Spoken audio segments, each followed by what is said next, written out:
All right, so this is the second part of 5.2 sum and difference formulas.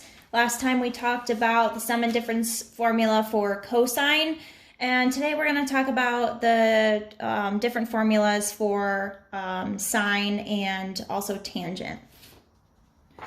So these are the formulas that your book gives you on page 583, and the tangent ones are on page 586. So, sine of alpha plus beta, remember these are the two different angles, is the sine of alpha cosine of beta plus cosine of alpha sine beta. These are being multiplied together. Sine of alpha minus beta is sine of alpha times the cosine of beta minus the cosine of alpha times the sine of beta. And then the tangent of alpha plus beta is this, and the tangent of alpha minus beta is this. We're going to use these sum and difference formulas to solve some different problems. The first one that we're going to look at is example 4 on page 584. And it says find the exact value of the sine of 7 pi over 12 using the fact that 7 pi over 12 is pi over 3 plus pi over 4.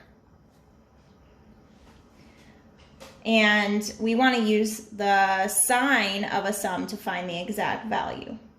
So we know that the sine of 7 pi over 12 is the sine of pi over 3 plus pi over 4.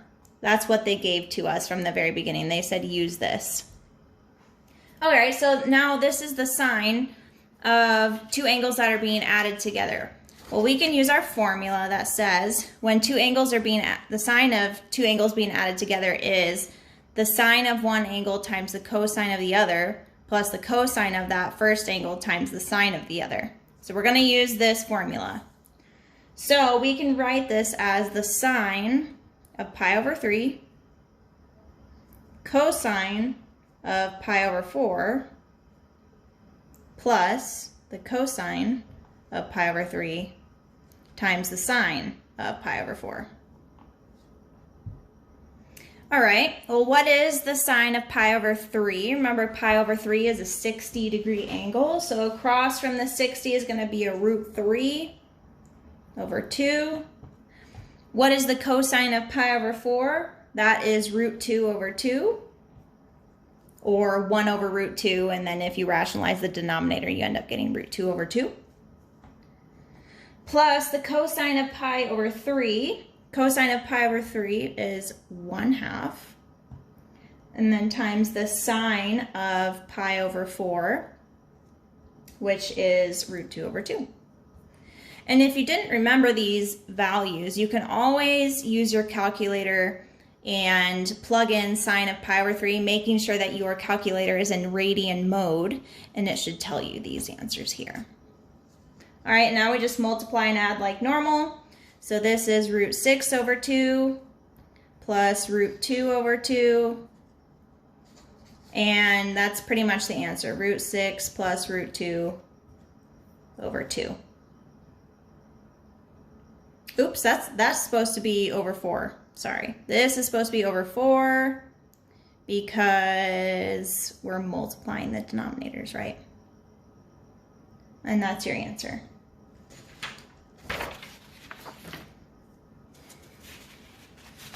All right, so let's look at example 5. There's 3 parts to example 5. Suppose that the sine of alpha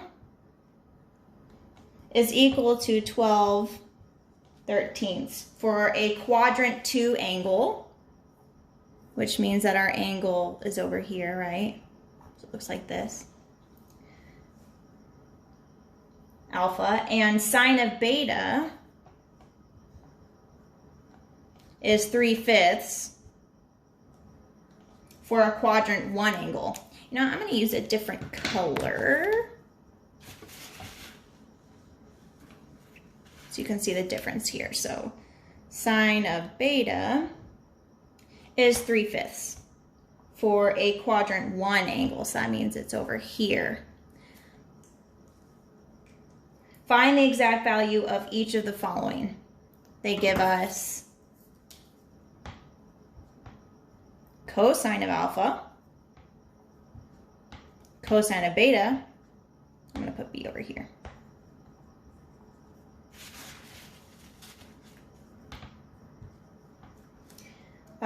Cosine of alpha plus beta,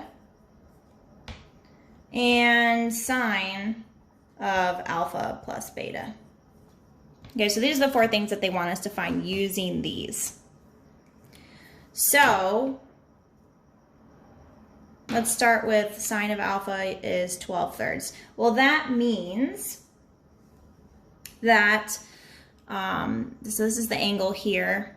Across from the angles, remember sine is opposite over hypotenuse, so this is going to be a 12, and this is going to be a 13. We don't know what that other side is yet. For this one, sine is going to be opposite over hypotenuse again, so this is going to be 3, and this is going to be 5, and we don't know what that other side is yet. But we can find what that other side is by using the Pythagorean theorem.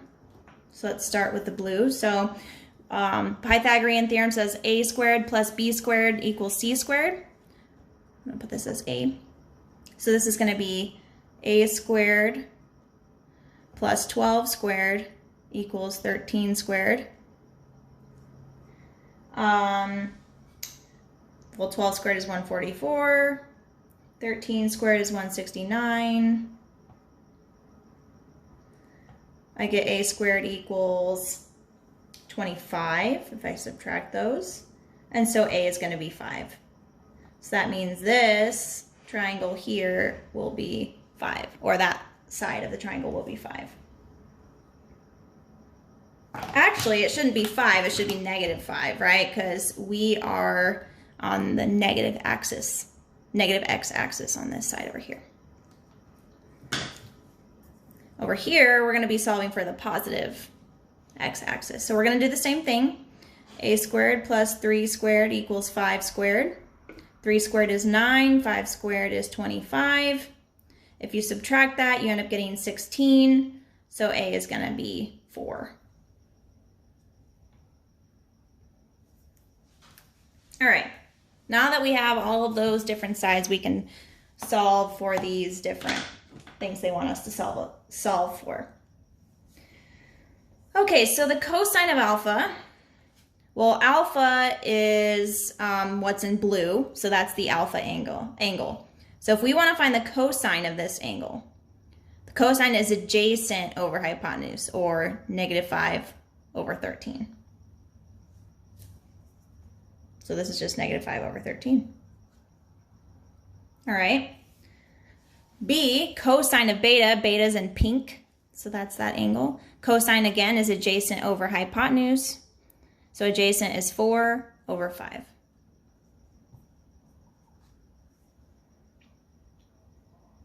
All right. Cosine of alpha plus beta. Well, we just solved for alpha or the values for the cosine of alpha and the cosine of beta, so that's going to help us.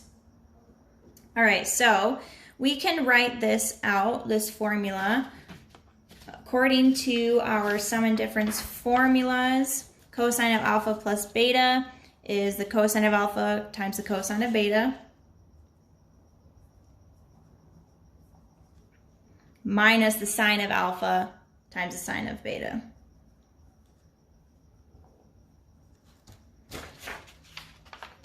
All right, so what is the cosine of alpha? Well, we just solved for it. It's -5 over 13. Cosine of beta, we just solved for that. That's 4/5. Minus sine of alpha, well, that was given to us in the very beginning. It's 12/13. And sine of beta, 3/5. Okay, well, lucky for us, these cross here, right? And it doesn't look like anything else does. So this is -4/13 minus 36 over whatever that is. I think it's 65. Yeah. Okay.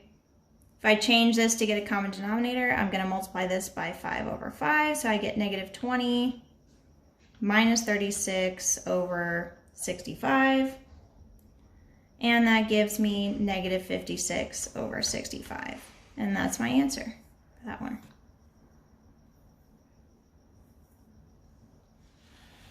The last thing they want us to find is the sine of alpha plus beta.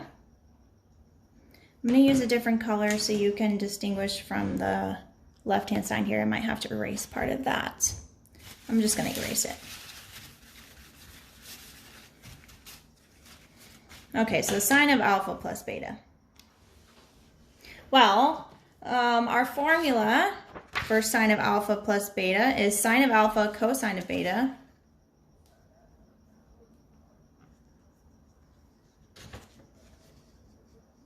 plus cosine of alpha sine of beta.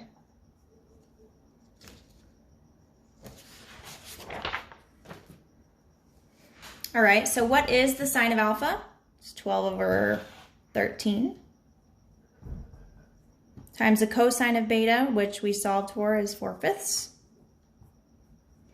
plus the cosine of alpha, which is negative 5/13, times the sine of beta, which is 3/5. Okay, so these cancel out, and nothing else does. So we get 48 over 65 plus a negative 3. I guess to make this easier, let's not cancel these out. Because if we cancel it out, we just have to add it back in to get a common denominator. So this is over 65 here, and it's negative 15. All right, so 48 minus 15 is 33 over 65, and that is our answer.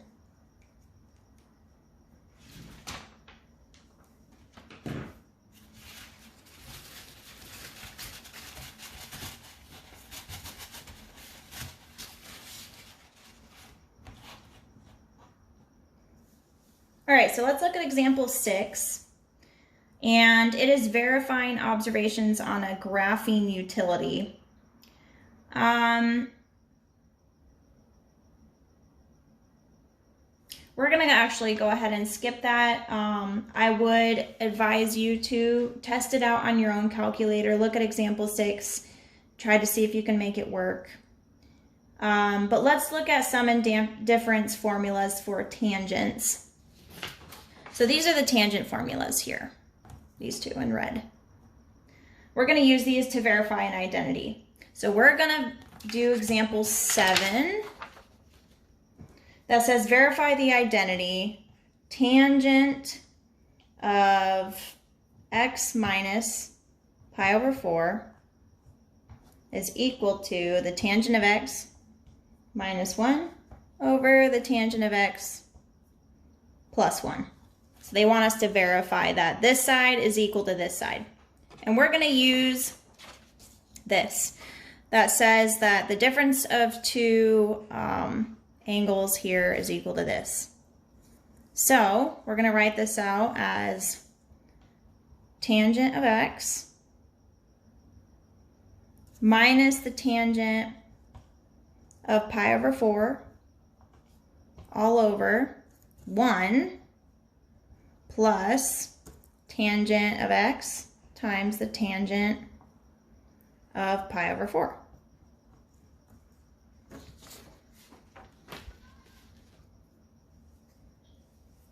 All right, we're going to simplify this. So what is the tangent of pi over 4? Pi over 4 is a 45-degree angle, and tangent is opposite over hypotenuse, so it's just going to be 1. So this is tangent of x minus 1 all over 1 plus tangent of x, and then tangent of pi over 4 is 1 again. So writing this out, you get tangent of x minus 1 all over 1 plus the tangent of x, which is exactly what we want. All right, so your homework is posted on the website. And what is today? It is due Wednesday morning.